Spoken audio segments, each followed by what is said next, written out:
di pengawas pemilu Mbak Nora itu ada yang dikenal dengan 15 kompetensi pengawas pemilu. Salah satu kompetensinya itu komunikasi, kemudian leadership-nya, kemudian perencanaannya, kemudian kerja sama timnya, kemudian bagaimana kejelasan tugasnya, kemudian bagaimana analisisnya, bagaimana sintesisnya. Ini kebetulan hasil penelitiannya saya masukkan dalam.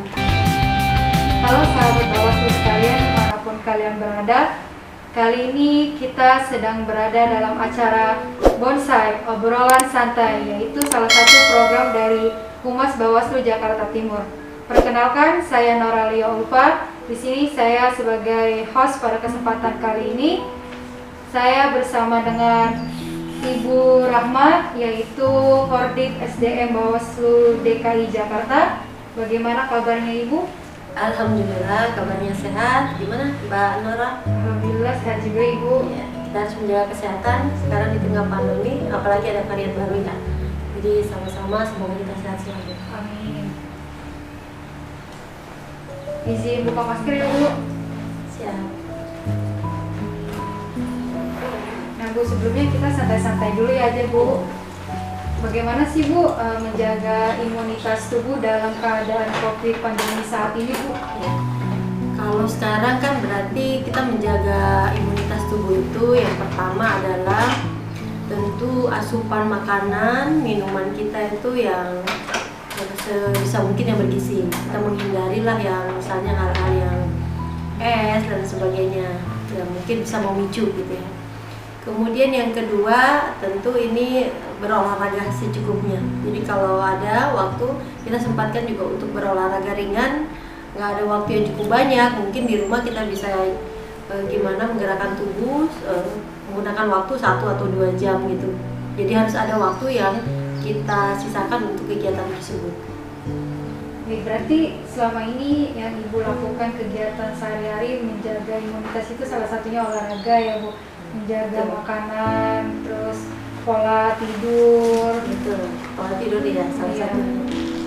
Ya maksimal, kalau sekarang kan nggak ada pemilu Mbak, jadi kita itu ya maksimal tidur jam 11. Jadi biar tidurnya cukup gitu ya. Baik nih Bu, sebelum jauh nih Bu, boleh nggak sih Bu ceritakan pengalaman Ibu di dunia kepemiluan? Terus apa aja selama ini yang Ibu rasakan sebagai penyelenggara pemilu, pahit dan manisnya Bu, boleh ceritakan? Jadi tahun 2008 itu saya menjadi anggota Bawaslu di DKI Jakarta, dalam hal ini di Jakarta Timur. Nah, saya di sana memegang divisi logistik, kemudian juga pokjanya daftar pemutakhiran data pemilih. Nah di logistik itu pemilu tahun 2009 itu luar biasa banyak ya, khususnya Jakarta Timur, karena di sana DPRD-nya itu ada 2 lembar surat suara. Jadi kita harus mencari gudang yang banyak, kemudian bagaimana menghandle itu semua. Kemudian yang kedua yang pokja DPT, karena DPT kita tahu sendiri kan di setiap pemilu itu biasanya selalu ada masalah. Nah ini juga kerja keras dari kami di KPU Jakarta Timur untuk menghasilkan data pemilih yang baik, yang valid gitu ya. Nah usahanya tentu memaksimalkan seluruh jajaran kami waktu itu di KPU Jakarta Timur. Nah kemudian menjadi pengawas pemilu. Pengawas pemilu tantangannya tentu dalam hal menegakkan keadilan pemilu. Misalnya kemampuan dan kompetensi kita dalam hal misalnya melakukan mediasi, kemudian adjudikasi dalam hal penyelesaian penindakan pelanggaran administrasi maupun penyelesaian sengketa proses. Nah ini menjadi tantangan, sekaligus menurut saya sih semuanya membahagiakan karena kita bawa sesuatu dan bekerja dalam kondisi bahagia gitu ya. Meskipun tekanannya luar biasa, tetapi kalau hati kita diusahakan untuk bahagia dalam bekerja, maka semua insya Allah pekerjaan bisa lebih terhandle dengan baik gitu Mbak Nura. Berarti cintai apapun pekerjaanmu Bu ya, cintai apapun pekerjaanmu maka dia akan mengikuti kita sendiri gitu. Betul. Jadi kalau misalnya kita bekerja dengan happy, dengan bahagia, maka output ataupun hasil yang kita berikan pada sesuatu pekerjaan itu akan memberikan dampak yang maksimal. Dan terutama terhadap diri kita. Jadi diri kita itu kan merasa happy, bahagia, maka kontribusinya pun juga akan menjadi lebih maksimal. Jadi kalau tadi Mbak Nora sampaikan, ada nggak sebenarnya yang tidak membahagiakan? Ya kalau bagi saya semuanya harus dibawa bahagia. Jadi tekanan apapun itu dibawanya harus happy. Satu lagi yang waktu pemilu 2019 kemarin, karena saya sempat mengawasi, kami di Bawaslu DKI itu kan memetakan buat TPS rawan yang kemungkinan nanti pada hari pemungutan suara itu ada crowded. Pada saat itu saya mengawasi juga di ini TPS Kalibata itu banyak banget kan, TPS itu sekitar 6 atau 7. Di situ benar-benar kelihatan kerawanannya karena orang-orang yang tidak memiliki hak pilih, dalam hal ini tidak memiliki KTP sesuai dengan tempat tinggalnya, kemudian mereka itu orang luar daerah pengen mencoblos, padahal mereka nggak menggunakan A5 atau pindah memilih, formulir itu nggak diurus gitulah ibaratnya gitu, tapi mereka memaksa, itu ratusan orang. Nah pada saat itu kan hanya ada pengawas TPS kemudian KPPS. Nah saya kebetulan datang pagi setelah saya nyoblos di TPS saya, datang ke situ, ratusan orang menghadapinya luar biasa, tekanannya juga luar biasa. Itu jadi bayangkan aja ratusan orang pengen masuk di TPS itu. Kalau mereka satu pun yang masuk, hanya satu masuk di TPS itu, maka otomatis TPS itu akan terjadi pemungutan suara ulang. Nah itu yang kita lakukan pencegahan. Untuk Tupoksi Bawaslu adalah melakukan pencegahan, pengawasan, terus penindakan pelanggaran dan penyelesaian sengketa proses itu, karena kita upayakan untuk melakukan pencegahan supaya tidak terjadi pemungutan suara ulang. Nah tentu tekanan masyarakat yang pengen berbondong-bondong, kemudian ini kalau misalnya kita nggak menguasai aturan, maka pressure itu kan menjadikan kita lemah gitu. Nah kunci utamanya dari seorang penyelenggara pemilu tadi yang harus menguasai aturan. Jadi aturan itu kemudian kita jelaskan ke masyarakat, ya meskipun mereka ngototnya harus berbasis apa, karena pada saat itu hoaxnya luar biasa. Katanya boleh itu menggunakan KTP, tunjukkan aja KTP-mu boleh memilih. Nah itu menjelang hari pemungutan suara malamnya gitu. Nah mereka itu berbasis hoax. Kemudian ya kami menyampaikan itu tak ada aturan hukumnya. Coba sampaikan kepada kami apa misalnya landasan hukum yang benar-benar ada di dalam peraturan maupun di undang-undangnya gitu. Jadi gitu Mbak Nora. Jadi segala sesuatu khususnya di penyelenggara kita memang harus berbasis aturan. Kemudian bagaimana kita memegang aturan itu untuk kemudian kalau ada hal-hal yang miss di masyarakat itu yang kita sampaikan, juga termasuk tantangan. Jadi kalau dalam bahasa hukumnya rule of law ya Bu, jadi setiap gerak-gerik manusia itu harus berdasarkan hukum. Karena kita negara Indonesia itu selain demokrasi dia juga negara yang berdasarkan hukum ya. Jadi dia di pasal 1 ayat 3 ya, UUD 45 itu negara Indonesia dan negara hukum. Jadi meskipun itu kedaulatan ada di tangan rakyat, tetapi dibatasi dengan negara itu negara hukum. Baik nih Bu, Ibu kan selain ibu rumah tangga, Ibu juga wanita karir nih Bu. Apa sih Bu tantangan dalam menghadapi sisi lain Ibu sebagai ibu rumah tangga, sisi lain Ibu sebagai wanita karir nih Bu? Apakah ada tantangan? Terus apakah di salah satunya ada yang Ibu lebih prioritaskan? Ya kalau misalnya kita itu sudah bekerja di negara, otomatis hal yang menjadi utama adalah tugas negara. Jangan sampai tugas di kehidupan kita pribadi itu mengganggu tugas utama kita kan. Nah, tugas utama itu tentu keluarga juga menjadi hal yang penting, karena misalnya kita nggak kokoh di keluarga, maka tugas-tugas yang akan kita perankan di negara atau di masyarakat itu kan akan juga menjadi terhambat. Sebenarnya kuncinya ini tadi pembagian waktu. Misalnya ada hal-hal yang memang kita rasakan perlu, misalnya kalau sakit otomatis kan nggak mau misalnya kalau anak sakit, nauzubillah min dzalik, semoga sehat selalu ya. Tapi pada saat itu tentu kita seorang ibu akan merasa khawatir juga. Nah tentu ini paling tidak komunikasi dengan teman-teman kita untuk bisa menghandle misalnya kalau ada hal-hal yang memang pada saat hektiknya pemilu atau tahapan pemilu kemudian terjadi kendala seperti itu. Bagaimana berkomunikasi dengan teman-teman untuk membantu menghandle itu, karena kita kan sebenarnya prinsip kepemimpinannya penyelenggara itu kolektif kolegial. Jadi tidak ada yang menguasai satu, tetapi semua harus bisa menguasai. Iya. Jadi dia kolektif, bersifat kolektif, kemudian pengambilan keputusannya juga begitu. Jadi bagaimana kita mensosialisasikan. Kalau membagi waktu memang paling penting itu bagaimana, kalau saya sih punya prinsip namanya quality time.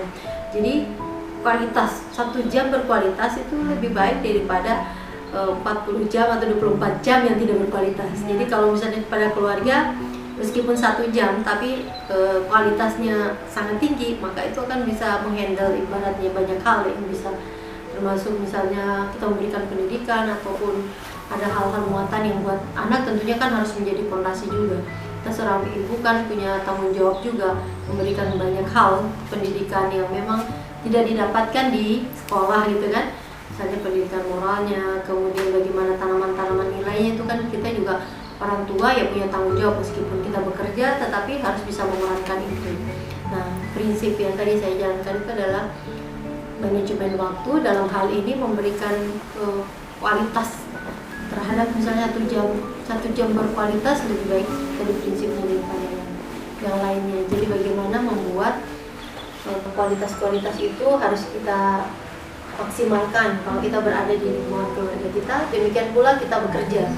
Nah kan saya sebenarnya tipe yang kalau lagi di sesuatu misalnya di pekerjaan biasanya saya juga sangat konsentrasi tinggi dan akhirnya biasanya ya udah konsentrasi tinggi penuh dalam bekerja gitu ya. Sangat suka berkonsentrasi lah intinya begitu Mbak. Ya. Berarti poin pentingnya itu manajemen waktu ya Bu, bagaimana membagi antara urusan keluarga dan urusan yang di luar ya Bu. Betul sekali. Urusan pabrik dan urusan privat. Betul. Baik nih Bu, selaku Koordit SDM Bawaslu DKI Jakarta, program strategis apa sih Bu yang Ibu lakukan pada tahun 2021 ini? 2021 ini kami melakukan SDM itu ada SDM solid, namanya SDM solid literasi, kemudian yang kedua itu kami juga ada sekolah literasi. Ini kan kita pahami betul bahwa di Indonesia ini kita sebenarnya perlu membangun budaya literasi, antara lain misalnya budaya baca, kemudian budaya menulis yang memang harus terus kita tumbuh kembangkan. Dan juga kompetensi di Bawaslu itu kan ada, salah satunya ada 2 itu analisis dan sintesis dari 15 kompetensi. Nah itu terus yang kita gali, kita tingkatkan karena kompetensi analisis dan sintesis ini adalah salah 2 ya dari kompetensi yang harus dimiliki oleh seorang pengawas pemilu. Dia harus mampu menganalisis, mengambil keputusan, kemudian bagaimana mensintesakannya atau merumuskannya menjadi sebuah kebijakan meskipun di level praktis ya, jalan praktis yang ada di lingkup pengawasan pemilu ya. Oke. Bagaimana sih menurut Ibu kondisi SDM pengawas pemilu di wilayah DKI Jakarta? Dulu kalau ukurannya misalnya integritas, pengawas pemilu di DKI Jakarta itu adakah yang diberhentikan? Nah, adakah yang diberikan peringatan keras? Adakah yang diberikan peringatan ringan? Nah, itu juga menjadi evaluasi. Kenapa kemudian mereka diberikan peringatan misalnya? Nah, tentu dengan mengukur dari situ, maka SDM pengawas pemilu di DKI Jakarta memang alhamdulillah nggak ada yang diberhentikan. Artinya nggak ada yang melakukan pelanggaran berat, sangat berat, sehingga berakibat diberhentikan. Untuk sampai di situ, karena kan kita itu punya prinsip penyelenggaraan pemilu yaitu mandiri, jujur, efektif, berkepastian hukum, tertib, terbuka, proporsionalitas, profesional, akuntabel, efisien dan efektif. Nah itu kan menjadi landasan terhadap etika gitu. Kode etik dan perilaku kita itu dari landasan dari 11 prinsip itu. Nah kalau kita melihat misalnya apakah Bawaslu DKI Jakarta sudah siap, ya tentu siap gitu dengan kemarin landasan kita evaluasinya nggak ada yang diberhentikan, artinya memang berintegritas meskipun ada peringatan keras tapi itu semuanya pada level fungsi kita ya, penindakan pelanggaran. Jadi ada orang-orang yang tidak puas dengan penindakan pelanggaran yang kita lakukan, dan memang itu selalu harus kita ingatkan karena sensitif, sehingga segala sesuatu fungsi-fungsi yang kita jalankan harus taat prosedur, harus taat hukum, kemudian segala sesuatunya harus bisa tercatat gitu ya. Dan memang akibatnya kemarin karena peringatan keras kita harus juga mengambil hikmah gitu ya, mengambil hikmah bahwa nanti kalau kedepannya di pemilu 2019 terkait dengan penindakan pelanggaran apa saja yang memang sensitif, yang memang ternyata kemarin ada tahapan rekapitulasi itu Mbak, ternyata berjenjang kan, dan berjenjang itu bisa dilakukan perbaikan-perbaikan, misalnya rekapitulasi tingkat kecamatan itu bisa terkoreksi di atas dan seterusnya. Nah, pada saat penindakan pelanggaran pidananya ini pada saat rekap di tingkatan kecamatan, ternyata di tingkatan kotanya sudah dilakukan perbaikan. Ya akhirnya yang dituduhkan melakukan pelanggaran pidana ternyata akhirnya bebas gitu. Nah, yang bebas itu kemudian melaporkan ke DKPP. Nah, di DKPP itu terjadinya tadi hukumannya itu pelanggaran berat, sanksi peringatan keras gitu. Nah, peringatan keras ini menjadi bagian penting yang harus dipikirkan ke depannya. Apakah sudah siap? Ya tentu harus siap, wajib siap ya. Dan inilah upaya-upaya yang kita lakukan menjelang pelaksanaan pemilu tahun 2024 maupun pemilihan tahun 2024. Yang kita laksanakan misalnya literasi, sekolah literasi, kemudian SDM solid, kemudian upaya-upaya pembinaan lainnya yang harus kita tingkatkan, kedisiplinan dalam bekerja. Nah, itu yang kita siapkan. Jadi seluruh personel pengawas pemilu harus siap untuk bekerja lebih maksimal, lebih profesional di tahun 2024 karena undang-undangnya pun nggak berubah. Kita sudah punya pengalaman di pemilihan tahun 2017 pilkada, kemudian kita punya pengalaman pemilu tahun 2019 dengan Undang-Undang 7 tahun 2017 yang nggak berubah. Artinya segala potensi yang ada di situ, tingkat kerawanan di setiap tahapan berdasarkan undang-undang itu sudah harus kita antisipasi sedemikian rupa, kita petakan, kemudian kita antisipasi. Demikian pula pemilihan pilkada di tahun 2017. Kemarin kan ada misalnya politik identitas yang sangat-sangat ramai gitu ya. Nah, itu semoga tidak terjadi lagi di pemilu tahun 2024. Nah, ini harus kita waspadai bersama dan kita petakan, kemudian ada upaya-upaya pencegahan yang bisa kita lakukan. Baik nih, tadi kan di awal sama tadi Ibu kan menyinggung persoalan tentang solid nih Bu. Sebenarnya apa sih Bu program solid tersebut dan apakah sejauh ini sudah efektif dalam meningkatkan SDM pada pengawas pemilu DKI Jakarta? Jadi solid itu kan sebenarnya upaya kita untuk di tingkatan internal organisasi itu bisa melakukan konsolidasi yang maksimal, bisa melakukan koordinasi yang maksimal, kemudian melakukan komunikasi yang maksimal juga, yang efektif gitu ya. Ya pengukurnya memang kalau misalnya digunakan, apakah sudah efektif? Berarti harus ada alat ukurnya ya. Ya kalau kami melihat ya sejauh ini masih berjalan dengan baik. Tapi apakah dia sangat efektif? Ya kurang efektif. Nah, itu harus ada pengukuran. Mesti ada penelitian bahwa sebenarnya kita itu sudah solid. Nah, ukuran solid yang paling mudah kita lakukan adalah atau kita lihat yaitu apakah sejauh mana di tingkatan Bawaslu itu sudah saling berkomunikasi dengan baik. Kemudian ketersinggungan yang ada itu bisa diminimalisir. Kemudian orang sudah mau bekerja dengan maksimal untuk tercapainya tujuan organisasi, kan itu. Kalau misalnya itu tidak terjadi, maka itu tentu bisa dikatakan belum efektif. Karena misalnya konsolidasinya ternyata terhambat, koordinasinya terhambat, kemudian konsultasinya terhambat, komunikasinya juga terhambat, maka ya hampir bisa dipastikan solid itu tidak terjadi. Jadi kita harapkan kan seluruh pengawas pemilu itu bisa berkolaborasi secara bersama, sinergi secara bersama untuk mencapai tujuan bersama. Tujuan itu dalam rangka pencapaian visi dan misi Bawaslu yang memang sudah ada di dalam Renstra kita, yaitu fungsi ya tadi bagaimana meningkatkan kualitas pencegahan pengawasan, kemudian juga bagaimana meningkatkan kualitas penindakan pelanggaran dan penyelesaian sengketa, kemudian bagaimana harmonisasi produk-produk hukum. Nah, ini kan harus diharmonisasi juga, jangan sampai misalnya ada norma-norma yang saling bertentangan. Kemudian bagaimana meningkatkan penggunaan informasi dan teknologi yang lebih baik, bagaimana tata kelola organisasi yang lebih baik gitu. Jadi kan Ibu bilang untuk mengukur sesuatu itu harus ada penelitian gitu ya, apakah sesuatu itu efektif atau tidak. Nah, beberapa waktu lalu Ibu kan sempat menulis terkait survei SDM Bawaslu di DKI Jakarta. Nah, sampai sejauh ini bagaimana sih Bu gambaran terkait hal itu? Oke. Kami itu di pengawas pemilu, Mbak Nora, itu ada yang dikenal dengan 15 kompetensi pengawas pemilu.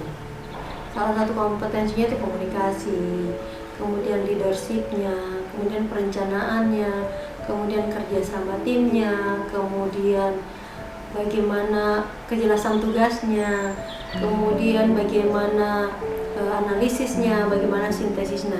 Ini kebetulan hasil penelitiannya saya masukkan dalam jurnal Bawaslu DKI Jakarta edisi April tahun 2021. Nah, di dalam jurnal ini saya dengan lengkap nih ada grafiknya. Jadi ini adalah bagaimana kita mengevaluasi diri. Jadi kita tidak mengevaluasi orang lain, tetapi masing-masing personal pengawas pemilu di tingkatan kabupaten kota DKI Jakarta ini melakukan evaluasi diri. Sebenarnya level kompetensi mereka itu sudah berada di mana? Kan kompetensi itu kan ada levelnya.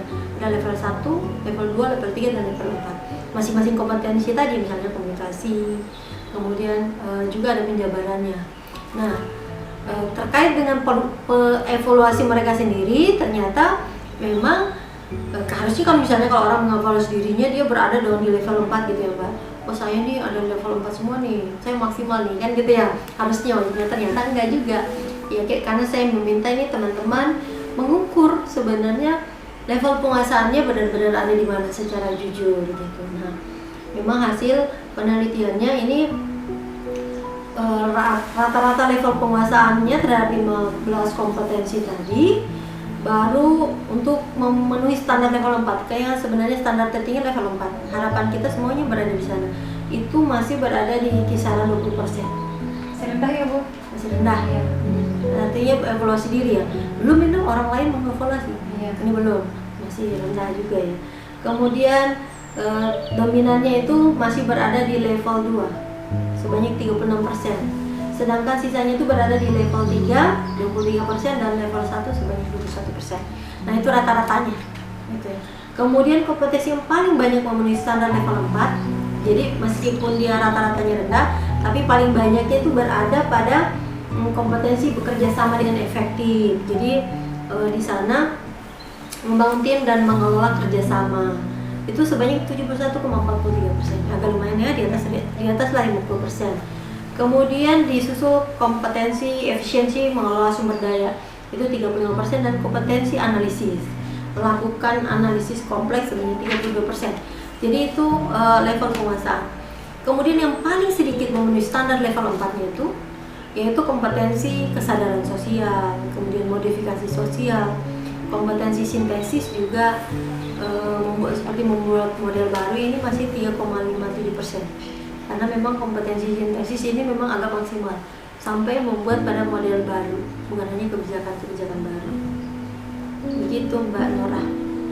Ada saya level 1 itu yang paling banyak berada di level 1 kesadaran organisasi.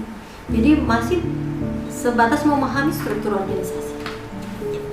Jadi harapannya sih sebenarnya ini hasil penelitian ini menjadi dasar kita untuk mengembangkan kompetensi ke depannya.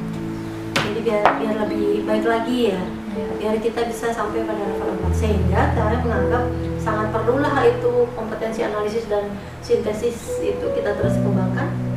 Kemudian juga harapan kita itu kepemimpinan leadership itu terus juga dikembangkan di Bawaslu, bagaimana orang mampu menggalang orang menjadi role model untuk mencapai tujuan tanpa harus diperintah. Jadi ketika seluruh organisasi, seluruh tim, seluruh personal dari Bawaslu DKI Jakarta merasa terpanggil, merasa termotivasi secara sadar tanpa harus dikendalikan, ikut untuk andil bagaimana menjadi bagian penting untuk menyerukan supaya pada level tujuan tadi, pencapaian tujuan organisasi Bawaslu.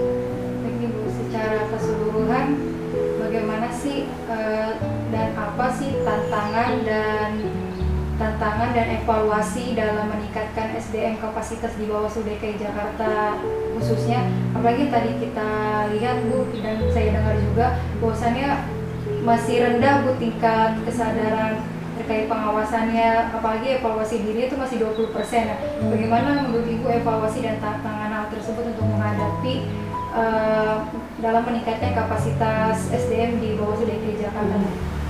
Ya, seluruh tim atau seluruh individu harus fokus dalam menjalankan tugas ya, berupaya belajar secara kontinu untuk melakukan perbaikan. Kan sebenarnya manusia yang baik itu terus melakukan perbaikan ya, kualitas itu. Jadi ada yang disebut dengan continuous improvement, jadi terus harus selalu berusaha untuk melakukan pembelajaran.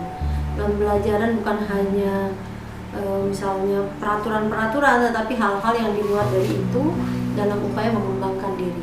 Dan hal lain adalah tentu motivasi untuk memberikan kontribusi terbaik bagi Bawaslu itu juga menjadi aspek penting. Kemudian loyalitas itu juga harus dikembangkan gitu ya, bagian yang utuh dari organisasi itu.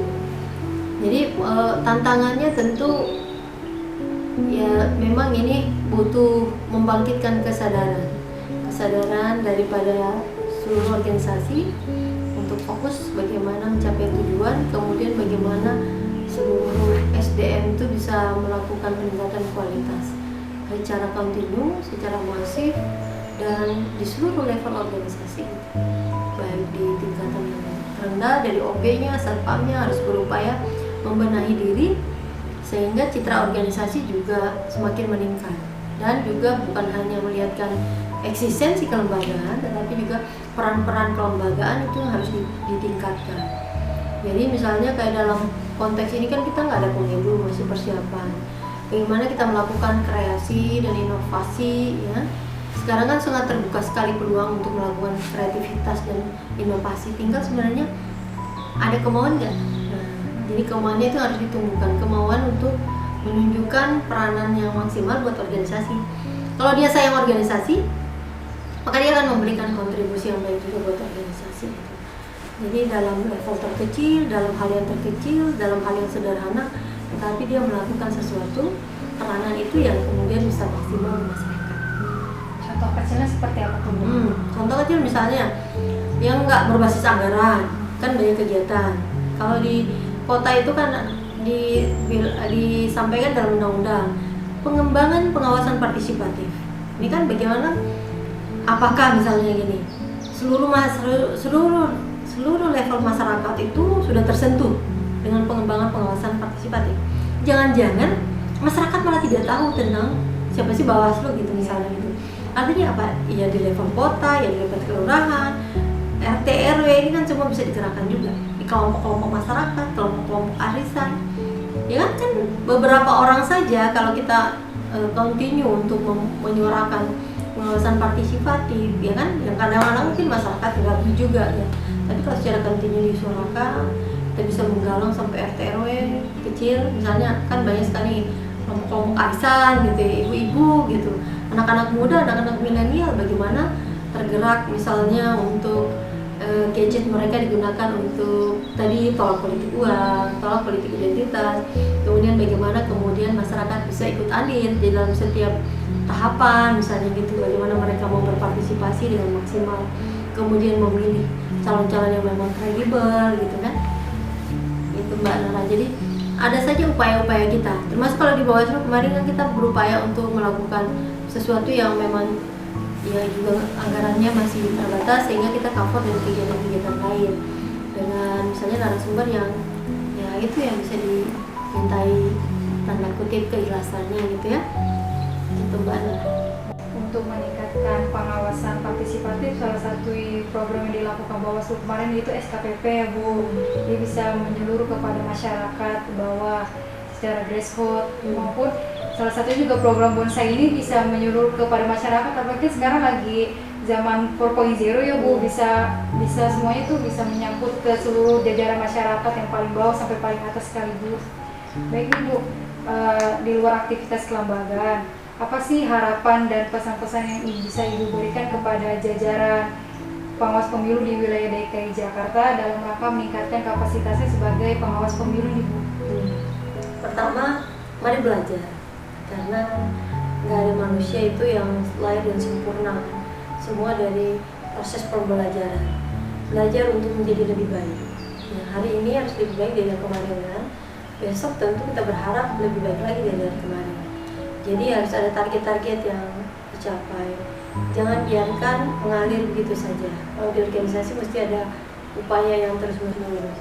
Selain belajar, harus mari bekerja. Kemudian yang ketiga, mari berkomitmen. Kemudian mari saling memberikan motivasi. kemudian mari membangun soliditas, ya kan? Kemudian bangunlah mentalitas yang positif. Kemudian hal yang terpenting adalah bagaimana bangunan integritas kita itu harus terinternalisasi menjadi nilai-nilai dari sikap kita. Bagaimana kita bermedia sosial itu harus dibangun terus itu integritas dari level sekretariat, driver dan sebagainya sampai level pimpinan. Tentu harapan kita berintegritas. Kemudian bagaimana profesional dalam bekerja, dalam bersikap, dalam bertindak, itu sih yang penting. Banyak ya. Nah, pamannya juga pesan-pesan Bu, iya. Jangan pesan-pesan, seolah-olah udah mau gimana gitu. Terus nih Bu, apakah ada pesan-pesan lagi nih Bu, tapi untuk Sri Kandi pengawas pemilu? Iya, Sri Kandi itu harus lebih hebat gitu ya, karena Sri Kandi itu kan ada peran ganda. Peran ganda perempuan itu harus menjadikan perempuan itu lebih tough daripada laki-laki. Gak mungkin dong Allah kasih kepada perempuan tuh kodrat untuk melahirkan kalau misalnya perempuan tuh nggak kuat. Jadi sebenarnya kalau mau dibandingkan perempuan dan laki-laki, perempuan itu lebih kuat dari laki-laki, lebih tough gitu ya. Nah tentu kita harapkan bahwa dalam kontribusinya di dunia publik, misalnya di Bawaslu, maka kita harapkan itu jangan menjadi sesuatu yang bisa akhirnya menjadi alasan untuk tidak berkembang lebih baik. Jadi harus kontribusinya lebih maksimal, kemudian kompetensinya juga terus harus diasah. Karena saya yakin betul sentuhan-sentuhan perempuan berbeda dari sentuhan yang diberikan oleh peran laki-laki. Itu sudah saya rasakan bedanya di kabupaten kota yang memang ada komisioner perempuan gitu ya. Sentuhannya berbeda, maka tentu harapannya bisa berperan maksimal, bisa berperan lebih baik, dan nggak ada kata baperan gitu ya. Kadang-kadang gitu ya, baper itu lebih membunuh daripada tidak baper gitu. Jadi harus lebih kompeten lah gitu intinya, harus lebih berkualitas dan bekerja lebih baik gitu daripada peran yang diberikan laki-laki. Berarti kan saat ini udah nggak ada lagi namanya dikotomi antara perempuan dan laki-laki ya Bu. Semuanya saling selaras, nggak ada yang namanya berkompetisi, kita saling bersinergi. Bagaimana mewujudkan organisasi tersebut mencapai visi dan misinya ya kan Bu? Betul banget. Terus nih Bu, sebagai pertanyaan penutup, yang kita tahu ini kan Ibu ikut seleksi dalam Bawaslu RI periode 2022-2027 dan alhamdulillah Ibu telah masuk dalam 20 besar. Dan apa sih Bu menurut Ibu problem utama yang dihadapi Bawaslu dan bagaimana desain pengawasan pemilu yang ideal menurut Ibu itu sendiri? Kita harus kembali pada ini sebenarnya. Kita ini mengawal demokrasi supaya demokrasi itu lebih pertama bermartabat, kemudian lebih berkeadilan. Kemudian hal lain adalah demokrasi itu sebagai pilar kita untuk merekatkan bangsa. Jangan sampai misalnya akibat demokrasi, akibat kita kemudian pemilu atau pemilihan justru tercerai-berai. Kita berharap bahwa dengan demokrasi itu justru merekatkan negara kesatuan Republik Indonesia dalam tiga tadi Pancasila, UUD 45, kemudian juga dalam konteks kebinekaan. Ini kan sudah diakui oleh negara yang menjadi landasan kita. Nah, ini yang bagian penting yang harus kita rawat. Ya, itu hal penting. Artinya pemilu itu ya kalau bisa sedemikian rupa itu tanpa berbagai pelanggaran supaya dia bisa terlegitimasi dengan baik.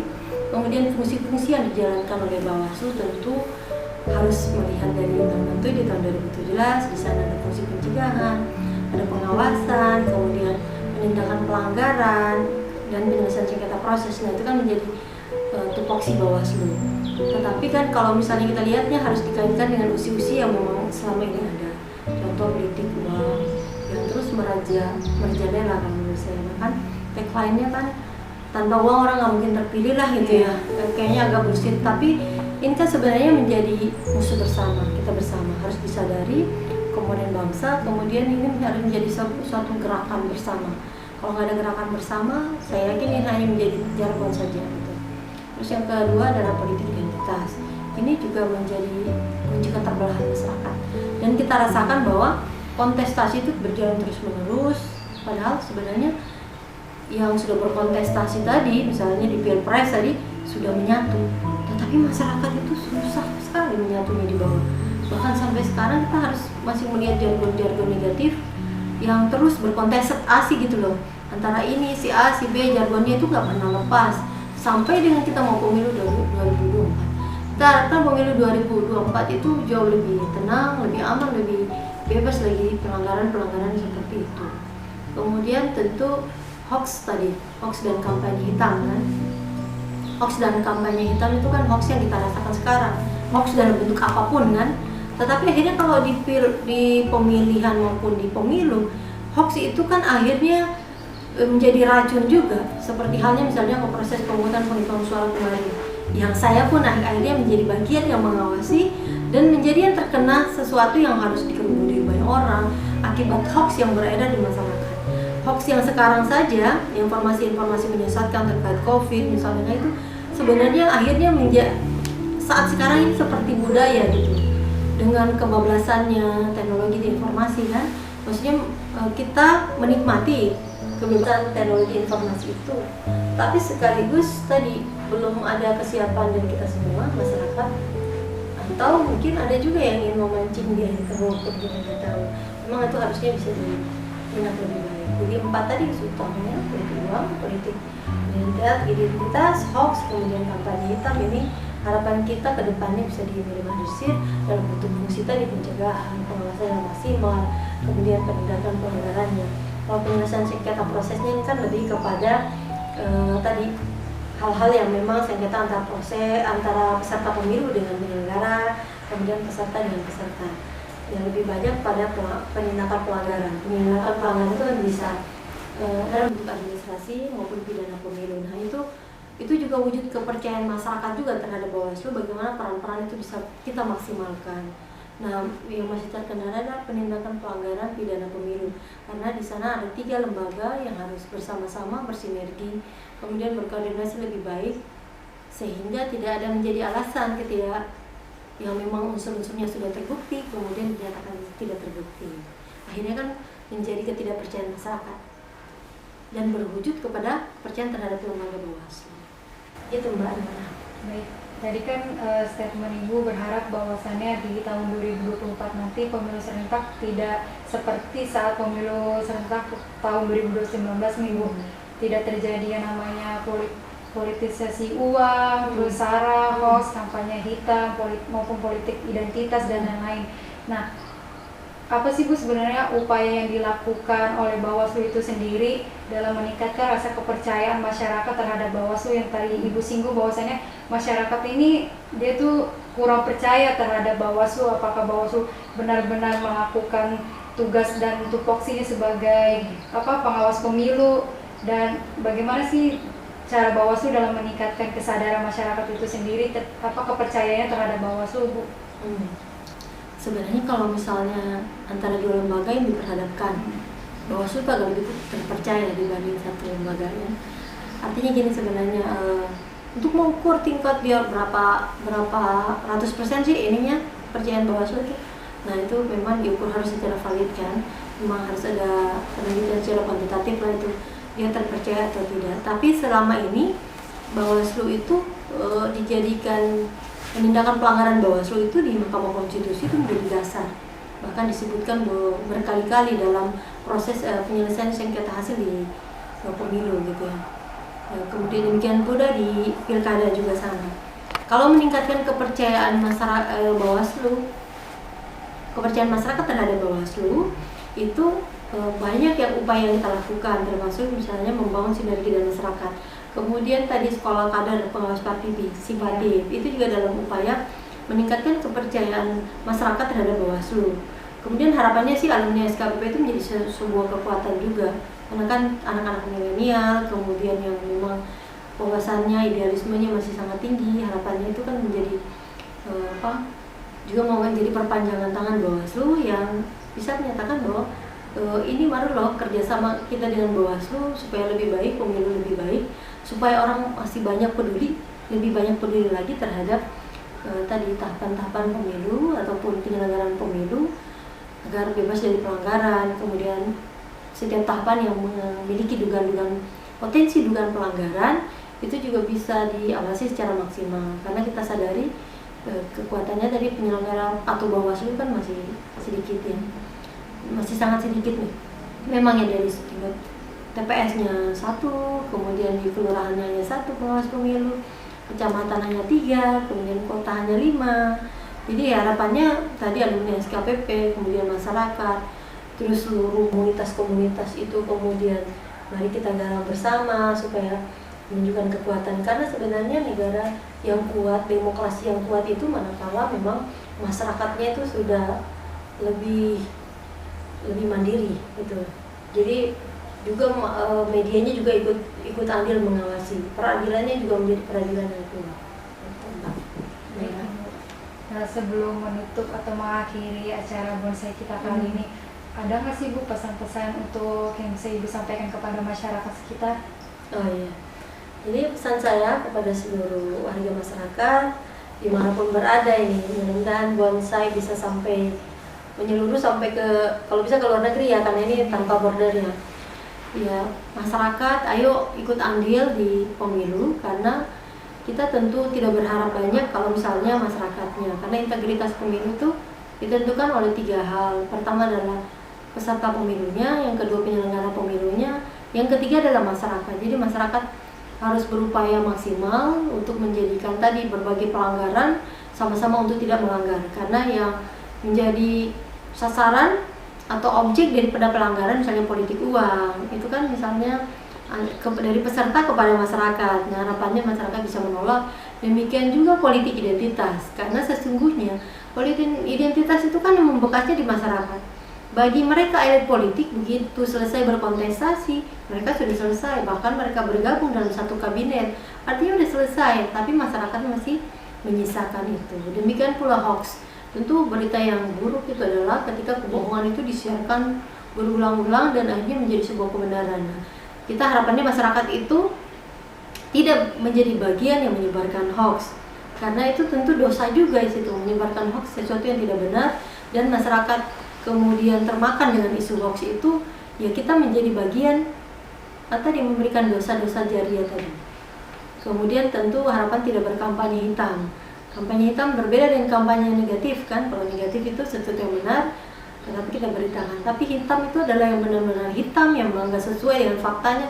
Kemudian kita menjadikan sebagai berita-berita atau sesuatu yang kita jadi politisasi gitu ya. Jadi yang bertujuan untuk keuntungan, kepentingan pribadi atau golongan. Jadi harapan masyarakat itu bisa andil di setiap tahapan penyelenggaraan pemilu maupun pemilihan. Gitu Mbak. Baik Ibu, terima kasih atas pesan-pesannya. Demikian acara bonsai kita kali ini. Terima kasih kepada Ibu Rahma yang telah meluangkan waktunya dalam acara obrolan santai kita pada sore kali ini. Ya. Baik, terima kasih Mbak Nora ya. Sehat selalu ya. Amin Ibu, Ibu juga sehat selalu. Dan bonsai menjadi program terpercaya gitu ya. Amin. Program ini. Halo sahabat Bawaslu, demikian acara bonsai kita kali ini bersama Ibu Rahma. Jangan lupa untuk Ibu? Like, comment, share, and subscribe. Dan jangan lupa sebarkan kepada teman-teman kalian, keluarga kalian maupun saudara kalian. Terima kasih. Wabillahi taufiq wal hidayah. Wassalamualaikum warahmatullahi wabarakatuh. Cegah, awasi, tindak.